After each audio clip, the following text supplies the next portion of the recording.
Assalamualaikum warahmatullahi wabarakatuh. Video kali ini dibuat untuk memenuhi tugas pendahuluan praktikum elektronika 2 pada percobaan kerja, yaitu osilator. Sebelumnya, perkenalkan, nama saya Putri Hardianti dengan sambung A2412140 dari kelompok 1. Nah, pada percobaan kali ini diasisteni oleh Kak Alan Roynaldo Ture.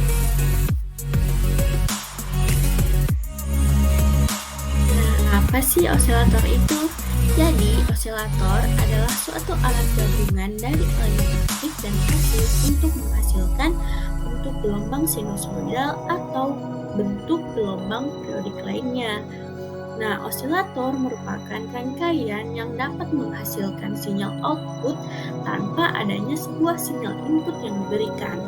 Keluaran osilator bisa berupa bentuk sinusoidal, persegi, dan segitiga. Nah, setelah mengetahui apa itu osilator, selanjutnya kita beralih pada prinsip kerja osilator. Nah, osilator ini menggunakan sinyal kecil yang berasal dari penguat dan Nah, pada saat penguat atau amplifier diberikan arus listrik, sinyal kecil akan terjadi, di mana sinyal kecil tersebut kemudian diumpan balik ke penguat, sehingga terjadi penguatan sinyal. Nah, jika keluaran atau output penguat sesuai dengan sinyal yang diumpan balik dimasukkan tersebut, maka osilasi akan terjadi. Nah, selain memiliki prinsip kerja, osilator juga terdiri dari berbagai jenis. Yang pertama yaitu osilator RC. Nah, osilator RC ini memiliki prinsip kerja dengan menggunakan rangkaian RC penggeser fasa sebagai umpan balik positif, di mana bekerja atas dasar pergeseran fasa antara untai keluaran dan untai masukan sebesar 360 derajat. Nah, osilator RC ini memiliki jenis-jenisnya lagi. Yang pertama yaitu osilator multivibrator astabil, yang kedua osilator multivibrator monostabil, yang ketiga osilator bistable multivibrator, yang keempat osilator windbreak, dan yang terakhir yaitu osilator phase. Selanjutnya yaitu osilator LC. Nah, osilator LC ini memiliki prinsip kerja, di mana osilator LC menggunakan untai inductor dan kapasitor sebagai untai resonansinya, yang memiliki step untuk jalur umpan balik ke masukan penguat. Nah, osilator LC ini juga memiliki jenis-jenis.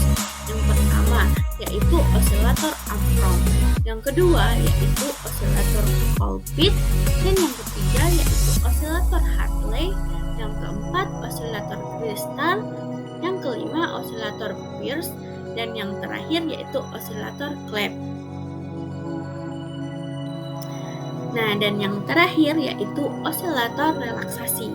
Nah, osilator relaksasi ini memanfaatkan prinsip saklar secara terus-menerus dengan periode tertentu yang membutuhkan frekuensi output.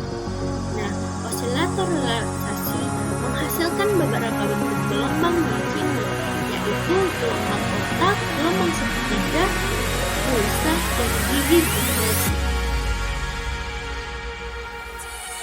Adapun agen bahan yang digunakan ini yaitu yang pertama signal generator. Nah, signal generator ini berfungsi untuk membangkitkan gelombang dalam bentuk sinus persegi nantinya. Kemudian ada osiloskop yang berfungsi untuk menantikan gelombang yang dihasilkan, dan ada jati daya DC. Nah, jati daya DC ini berfungsi sebagai sumber tegangan. Kemudian ada resistor. Nah, resistor ini berfungsi sebagai hambatan listrik. Nah, ada juga yang namanya hambatan geser. Nah, alat ini berfungsi sebagai hambatan yang dapat diatur nilainya. Kemudian ada transistor, di mana digunakan sebagai penguat arus listrik. Nah, selain itu ada juga alat multimeter. Nah, alat multimeter ini digunakan untuk mengatur tegangan dan hambatan listrik. Kemudian ada amperemeter, di mana digunakan untuk mengukur besar arus listrik, dan ada IC 741. Nah, IC741 ini berfungsi untuk memperkuat sinyal. Selanjutnya yaitu kapasitor. Nah, kapasitor ini berfungsi untuk menyimpan arus atau muatan listrik. Kemudian ada loudspeaker digunakan untuk mengubah gelombang menjadi suara, dan terminator digunakan untuk mendorong dan atau menaikkan suara. Selanjutnya yaitu kit atau breadboard. Nah, kit atau breadboard ini berfungsi sebagai tempat untuk merangkai komponen elektronika. Ini ada saklar di mana berfungsi untuk memutuskan atau menyambungkan aliran listrik, dan yang terakhir yaitu kabel output.